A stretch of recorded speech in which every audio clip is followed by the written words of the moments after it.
Mesdames, Messieurs, bonjour. Ravi de vous retrouver pour cette nouvelle édition du JT Cultures et Marchés. Nous commencerons cette émission en évoquant l'impact sur les marchés des négociations entre les États-Unis et la Russie au sujet du conflit ukrainien. Nous ferons ensuite un focus sur la nouvelle vague de froid qui frappe les États-Unis ainsi que sur l'évolution des surfaces françaises de colza en 2025. Enfin, nous ferons un point sur la révision à la baisse par l'USDA de la production argentine de soja. Les perspectives de négociation autour d'un potentiel arrêt du conflit en région mer Noire génèrent de la volatilité sur les marchés.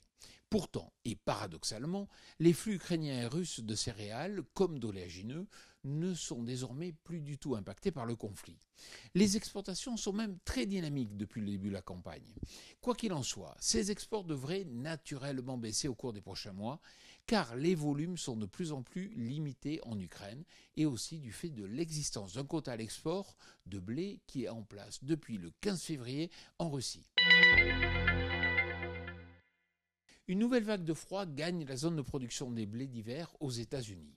Des températures inférieures à moins 20 degrés Celsius affectent le développement des cultures et la couverture neigeuse semble bien trop hétérogène pour protéger la totalité des plantes.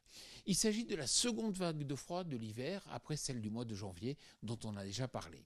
Attention, si les éventuels dégâts ne seront visibles que lors de la reprise de végétation au printemps, ces craintes se sont déjà soldées par des rachats de positions de la part de fonds américains. Agreste estime les surfaces françaises de colza à 1,27 million d'hectares en 2025 contre 1,33 million d'hectares l'an passé. La hausse est donc de 6% par rapport à la moyenne quinquennale. Cette progression est aussi observée dans l'est de l'Europe, notamment en Roumanie, où les conditions de semis ont été favorables et les cultures de printemps sont par ailleurs de plus en plus difficiles à conduire. 49 millions de tonnes, c'est l'estimation de la production de soja argentin en 2025 par l'USDA, soit une baisse de 3 millions de tonnes par rapport à la dernière estimation de janvier.